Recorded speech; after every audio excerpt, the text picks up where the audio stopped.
Hi friends, welcome back to Geeta Kannadathi all in one logs. ಎಲ್ಲರೂ ಹೇಗಿದ್ದೀರಾ? ಚೆನ್ನಾಗಿದ್ದೀರಾ ಅಂತ ಭಾವಿಸ್ತೇನೆ. ನಾನು ಸಹ ಚೆನ್ನಾಗಿದ್ದೇನೆ. ಯಾರೆಲ್ಲ ನನ್ನ ಚಾನಲ್ನ ಫಸ್ಟ್ ಟೈಮ್ ನೋಡ್ತಾ ಇದ್ದೀರಾ, ದಯವಿಟ್ಟು ಸಬ್ಸ್ಕ್ರೈಬ್ ಮಾಡಿ, ಸಪೋರ್ಟ್ ಮಾಡಿ ಅಂತ ಕೇಳ್ತಾ ಇದ್ದೀನಿ. ಪೂರ್ತಿ ವಿಡಿಯೋನ ನೋಡಿ, ಇಷ್ಟ ಆದರೆ ಲೈಕ್ ಮಾಡಿ, ಕಮೆಂಟ್ ಮಾಡಿ, ಹಾಗೆ ಶೇರ್ ಮಾಡಿ. ನಾನು ಮಾಡೋ ಉಪ್ಪಿಟ್ಟು ಯಾವ ಥರ ಮಾಡ್ತೀನಿ ಅಂತ ವಿಡಿಯೋನ ಶೇರ್ ಮಾಡ್ಕೊಳ್ತಾ ಇದ್ದೀನಿ. ನೀವು ಯಾವ ರೀತಿ ಮಾಡ್ತೀರಾ ಅಂತ ಕಮೆಂಟಲ್ಲಿ ತಿಳಿಸಿ.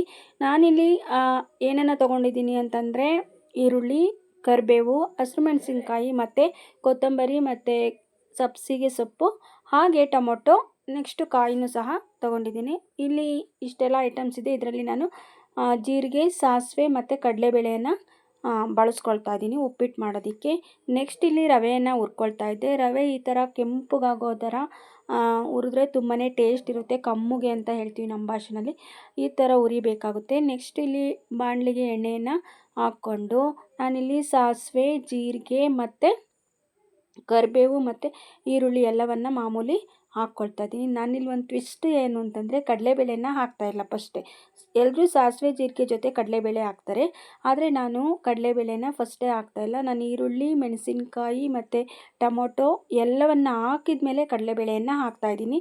ಯಾಕಂದರೆ ಜೀರಿಗೆ ಜೊತೆನೇ ಕಡಲೆಬೇಳೆಯನ್ನು ಹಾಕಿದ್ರೆ ಅದು ಸ್ವಲ್ಪ ಗಟ್ಟಿ ಆಗುತ್ತೆ. ನೀವು ನೋಡಿರ್ತೀರ, ವಯಸ್ಸಾದವ್ರಿಗೆ ಅಥವಾ ಹಳ್ಳಿನ ಪ್ರಾಬ್ಲಮ್ ಇರೋರೆಲ್ಲ ತಿನ್ನೋಕ್ಕಾಗಲ್ಲ, ಕಡಲೆಬೇಳೆನ ಆರಿಸಿಡ್ತಾರೆ. ಬಟ್ ಈರುಳ್ಳಿ ಹಾಕಿದಾಗ ನಾವು ಕಡಲೆಬೇಳೆನ ಹಾಕಿದ್ರೆ ತುಂಬಾ ಚೆನ್ನಾಗಿರುತ್ತೆ. ಅಂದರೆ ಮೆತ್ತಗೆ ಸಾಫ್ಟಾಗಿ ಬೇಯುತ್ತೆ ಕಡಲೆಬೇಳೆ. ಆಗ ವಯಸ್ಸಾಗಿರೋರು, ಹಲ್ಲೇನಾದರೂ ಪ್ರಾಬ್ಲಮ್ ಇರೋರು ಎಲ್ಲರೂ ಸಹ ತಿನ್ಬೋದು. ನೀವು ಬೇಕಿದ್ರೆ ಇದನ್ನು ಟ್ರೈ ಮಾಡಿ ನೋಡಿ. ಹಾಗೆ ನಾನು ಇಲ್ಲಿ ಪಕ್ಕದಲ್ಲಿ ನೀರನ್ನು ಇಟ್ಕೊಂಡಿದ್ದೀನಿ ಉಪ್ಪಿಟ್ಟಿಗೆ ಹಾಕೋದಕ್ಕೆ. ನೆಕ್ಸ್ಟು ನಾನೇನು ಅಳತೆ ಮಾಡಿಟ್ಕೊಳ್ಳಲ್ಲ. ಕೆಲವರೆಲ್ಲ ಏನು ಅಂದರೆ ಅದೇ ರವೆಗೆ ಇಷ್ಟು ಲೋಟಕ್ಕೆ ಇಷ್ಟು ಲೋಟ ನೀರು ಈ ಥರ ಮಾಡ್ತಾರೆ. ಬಟ್ ನಾನು ಅಂದಾಜಿನ ಮೇಲೆ ನೀರನ್ನು ಇಟ್ಕೊಳ್ತೀನಿ ಯಾವತ್ತೂ ಅಷ್ಟೇ. ನೆಕ್ಸ್ಟ್ ಎಲ್ಲ ಕಾಯ್ತು, ನೀರನ್ನೆಲ್ಲ ಹಾಕ್ತೆ, ನೀರು ಸಹ ಮಳ್ತು. ನೆಕ್ಸ್ಟು ನಾನು ಅಲ್ಲಿ ಉಪ್ಪನ್ನು ಸ್ವಲ್ಪ ಒಗ್ಗರಣೆಗೆ ಹಾಕಿದ್ದೆ. ಹಾಗೆ ಇಲ್ಲಿ ದಪ್ಪ ಉಪ್ಪನ್ನು ನೀರನ್ನು ಹಾಕಿದ್ಮೇಲೆ ಸ್ವಲ್ಪ ಹಾಕಬೇಕಾಗುತ್ತೆ ರುಚಿಗೆ. ಎಲ್ಲರೂ ಹಾಗೆ ಹಾಕೋದು ಸಹ, ನಾನು ಸಹ ಹಾಗೆ ಹಾಕ್ತಾಯಿದ್ದೀನಿ. ನೆಕ್ಸ್ಟ್ ಇಲ್ಲಿ ನೀರನ್ನು ಕುದಿಯೋವರೆಗೂ ವೆಯ್ಟ್ ಮಾಡಿದೆ. ನಾನು ಹೇಳಿದೆ ಕಡಲೆಬೇಳೆದು, ನೀವು ಬೇಕಿದ್ರೆ ಟ್ರೈ ಮಾಡಿ ನೋಡಿ. ಸಾಸಿವೆ ಜೀರಿಗೆ ಜೊತೆ ಯಾವತ್ತೂ ಕಡಲೆಬೇಳೆನ ಹಾಕ್ಬಿಡಿ. ಇಲ್ಲ ನಮಗೆ ಆ ಥರ ಇದ್ದರೆ ಕ್ರಿಸ್ಪಿಯಾಗಿದ್ದರೆ ಚೆಂದ ಅಂತಂದರೆ ಹಾಕ್ಕೊಳ್ಳಿ. ಬಟ್ ಮೆತ್ತಗಿರಬೇಕು, ಎಲ್ಲರೂ ತಿನ್ನಬೇಕು ವಯಸ್ಸಾಗಿರೋರೆಲ್ಲ ಅಂತಂದರೆ ಈರುಳ್ಳಿ ಜೊತೆ ಕಡಲೆಬೇಳೆನ ಹಾಕಿ ನೋಡಿ, ತುಂಬಾ ಚೆನ್ನಾಗಿರುತ್ತೆ. ನೆಕ್ಸ್ಟು ನೀರೆಲ್ಲ ಮಳ್ಳಿದ ಮೇಲೆ ಅಲ್ಲೂ ಮರಳಿರುತ್ತೆ. ಈರುಳ್ಳಿ ಜೊತೆ ಹಾಕಿದ ಮೇಲೂ ಸಹ ಒಗ್ಗರಣೆಯಲ್ಲಿ ನೀರು ಕುದ್ಮೇಲೆ ರವೆಯನ್ನು ಹಾಕಿ ನಾನು ಈ ಥರ ಉಪ್ಪಿಟ್ಟನ್ನು ಮಾಡಿದೆ. ಉಪ್ಪಿಟ್ಟು ರೆಡಿ ಆಯಿತು. ಉಪ್ಪಿಟ್ಟಂತೂ ಸೂಪರಾಗಿ ಬಂತು. ನಾನಿಲ್ಲಿ ಹೇಳಿಲ್ವ, ಅಳತೆ ಏನು ತೊಗೊಳ್ಲಿಲ್ಲ. ಕಾಮನಾಗಿ ಒಂದು ಅಂದಾಜಿನ ಮೇಲೆ ನೀರನ್ನು ಇಟ್ಕೊಂಡಿದ್ದೆ, ಹಾಕಿದ್ದೆ.